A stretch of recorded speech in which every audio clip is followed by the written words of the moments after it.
ng, pinalambot nila ng todo yung paa ng baboy. Tapos nilagyan ng madaming gulay. Oh, yan. Ang laki ng karagi guys, oh. Tapos ito super lambot. Ang sarap. Ang sarap guys, oh. Ano siya?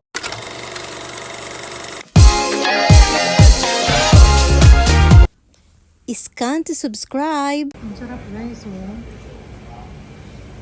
Ano siya, ramen, ano? Ang kape ramen. Ang kape ramen. Ano, patingin nga ako ng ano papa. Ito guys, ang laman niya sa ilalim mo. Ayan o, sarap. Diba? Tapos ang daming gulay. Healthy talaga.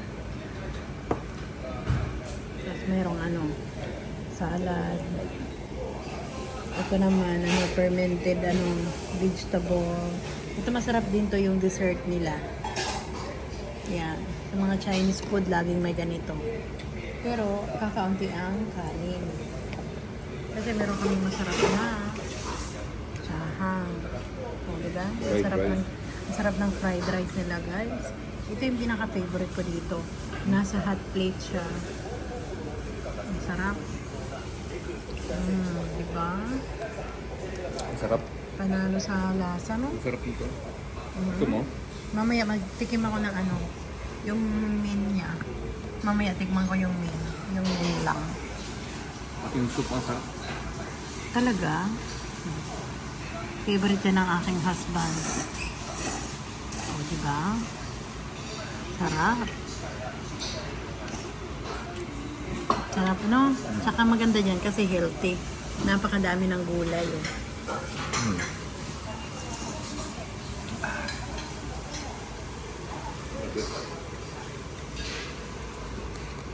Eh. Wow. Tapos ang ganda ng plate, oh guys. Ang ganda ng plate niya.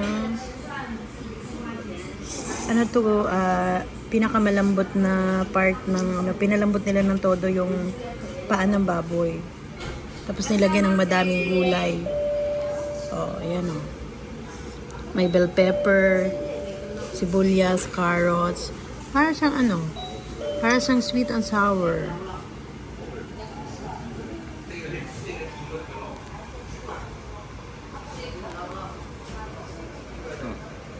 Salamat! Wow, binigyan ako ng men. Kasi paborito ko lang yan. Mahilig ako sa men ng ano, ramen. Pero hindi ako masyado mahilig sa sabaw. Wow! Healthy food. Sarap. Ang maganda dito guys, mura lang, tsaka masarap ang pagkain nila. The best. Yan ang pinakamaganda dito.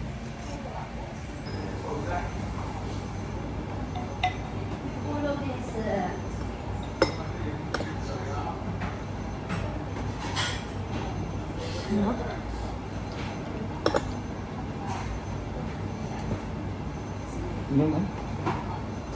Taboy mo. Kasi yung karate dito. Pwede naman ito dito kasi maaga pa naman.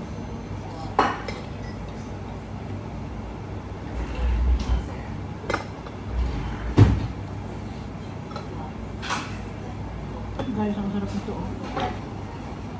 Ang sarap grabe. Grabe ang lasa.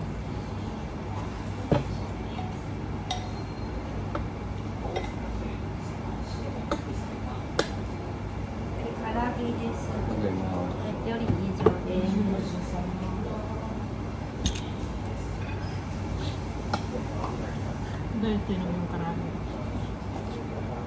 Ang lalaki. Ano? Mura pa dito kumain guys. 3,000 plus lang. Napakadami ng in-order namin.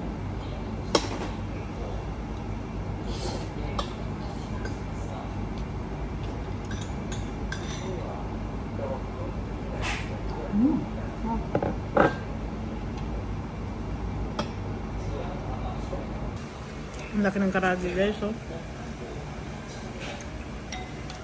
Tapos ito super lambot. Ang sarap. Ang dami pang vegetable. Kaya favorite ng husband ko dito eh. Kasi mura na, masarap pa. Malaki pa yung serving. Try nyo dito guys. Tabi lang to ng kalsada. Sa Kisara Zoo. Papuntang Kisara Zoo. Mamaya ilagay mo yung... Oh, mamaya guys, videohan ko dun sa labas. Para makita nyo yung itsura at saka yung kambang ng restaurant. Masarap din to guys. Oh.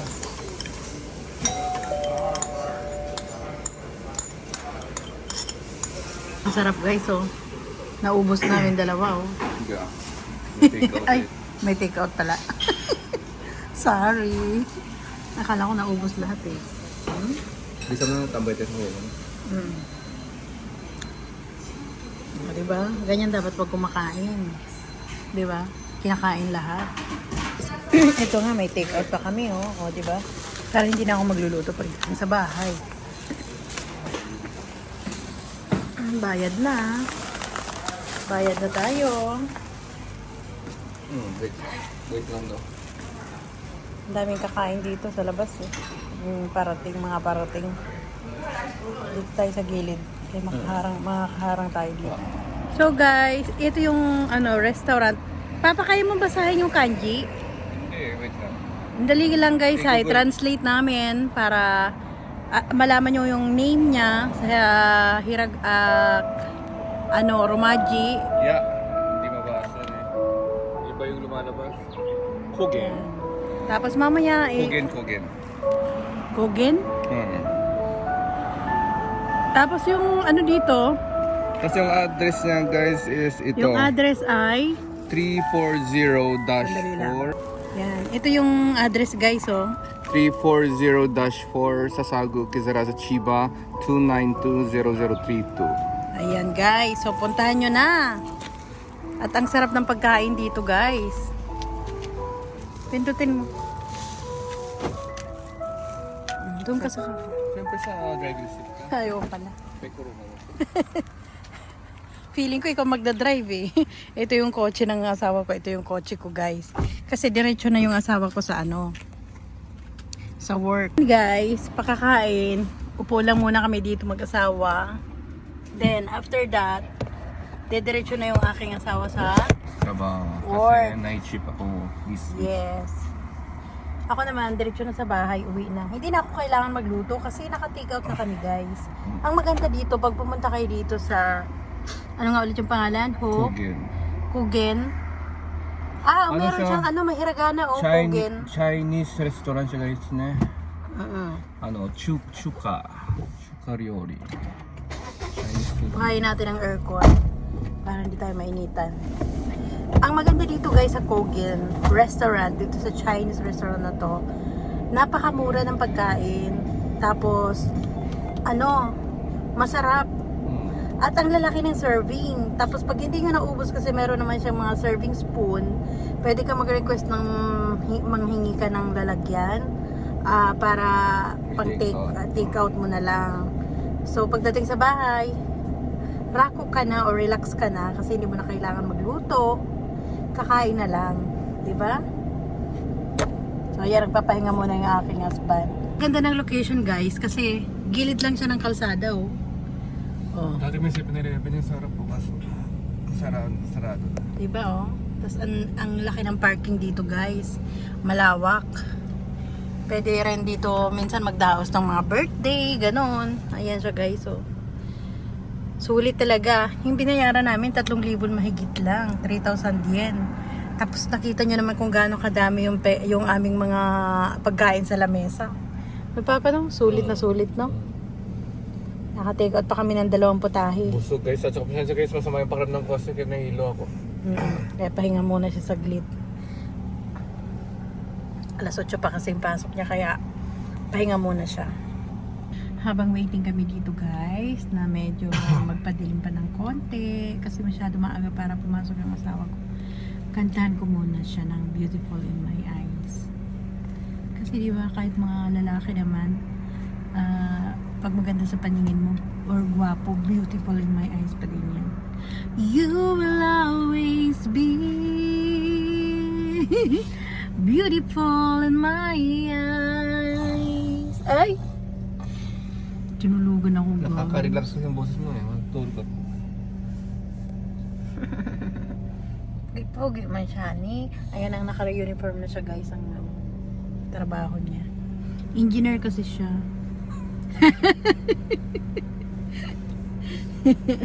Kaya yan ang kanyang uniform mo, di ba? Kasi engineer siya. May pang-engineer pa nga yan siya guys na ano eh, sombrero. Di ba? Ay, helmet pala. Ay, naubutulog. So guys, pauwi na nga tayo.